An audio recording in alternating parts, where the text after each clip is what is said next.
to another if we move this to another location in the form of shapefile where we can use it or transfer it to some other data. So click on export data, and here you can see also we have the I think saved the here with the name. Now I will save it with, for example, with the name of Siren1. Okay, save it. If you he says it says that you want this to this layer, so we say that no. Also we will check for the river 121 to export its a form of shapefile with the same file, for example watershed, and we will click here, check name here, it is a river. Okay, so I will not edit. Also here you can see it's a raw dam. Sometimes we do not have a digital elevation model of a specific area. Now for example, this is our dam, and we change its color.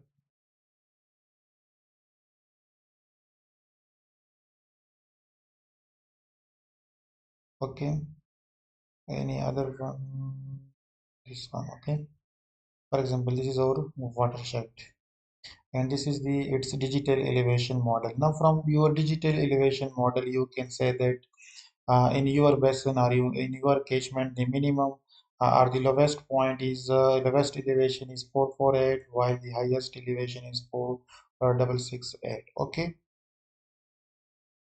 you can, for example, here what is the location. Okay, don't have. So you can also save this digital elevation model to any folder. Okay, so here we can see the river network. Also one thing is that what is the area of your watershed. Okay, so here click on this open attribute table, and you can see here we have 23 sub basins. Okay, what we have 23 sub basins.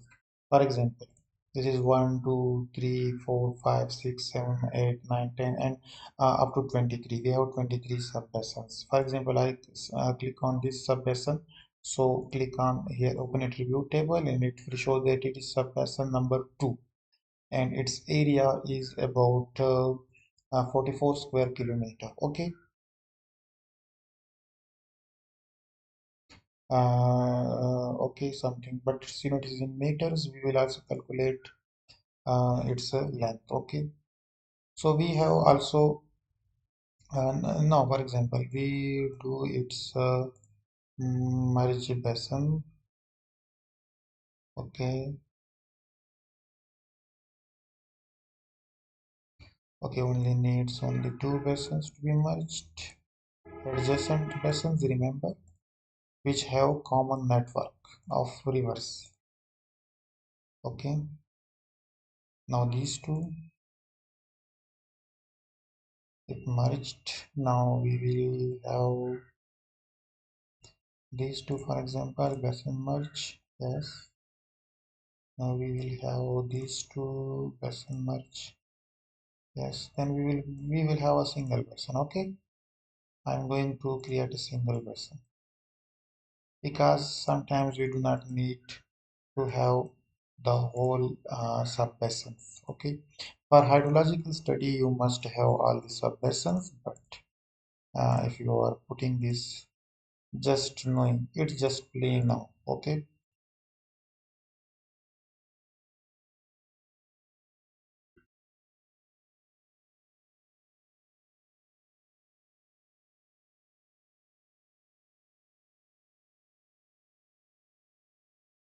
now you can see we have only.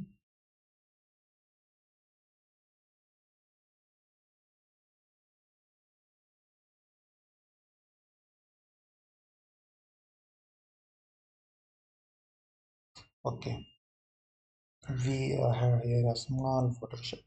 Now this is a complete watershed. Now you can see here open attribute table, and we will have only one watershed, and its area is about 71,000 five six something square kilometer. Okay, also if we look in open attribute table, if you want to calculate in, for example, in square kilometer, add field here you can click and add the name. This is the shape file, okay, remember. And here you can click long integer. We'll click in long integer, or you can say float, long integer, okay.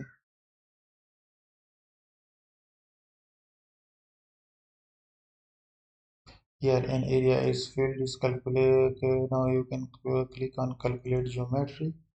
Okay, yes. Area projected on square kilometer, for example. Or you can also say in acres, square kilometer. Okay, yes. You can see here its area is 7,000 square kilometer, about 7,000 square kilometer. Okay. One thing I would add here, for example, this is your river and this is your open attribute table. Okay. So here you can see these all are your rivers. Now, for example, if you want to add these data, okay, okay, now how you will export this to an Excel format? Okay, I have clicked on this. You can also select all of this, but I, for example, I have, okay, click on, for example, this one, this one, and this one. Okay, now click on open. Here you can see export. Okay, export data. Here you can see the watershed folder where it was on desktop and watershed folder. Okay, and here is export output dot dbf. Okay, in form of dbf. Okay, here you can see. Okay, here you can see no. Open, sorry, close this. Go to the watershed folder and search for open.dbf. Here you can see export.dbf. Open this with Excel, Microsoft, or here you can see open Microsoft. Okay, and drag this to open Microsoft Office. You can see here, this is your data, this is your slope, your drain, okay, and all these things. This is shape length, and now you can add these shape lengths. Okay, you can see here, this is your the shape length. Okay, now also we will also because before we convert this to shape file to some to another folder, it contains subbasins, but now we have don't have in this case subbasins, so we will also export this one. And here you can see it is serial 1, it will be serial 2. Okay, save. Okay, no.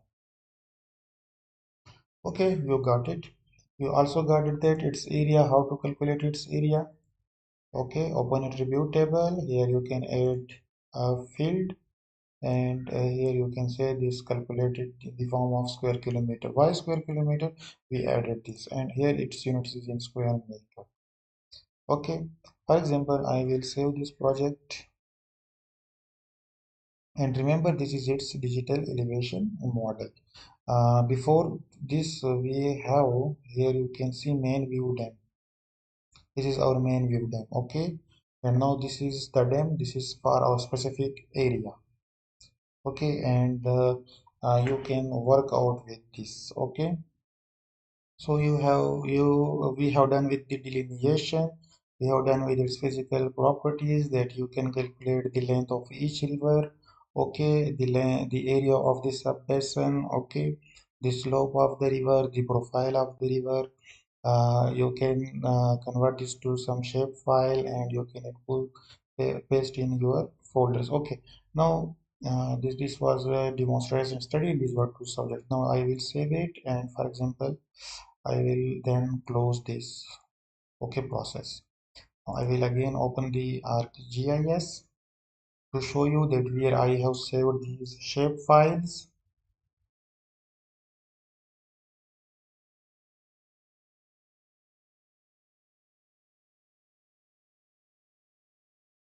Okay, now don't open this. Click on cancel, and here from this, go to the watershed folder, desktop, and go to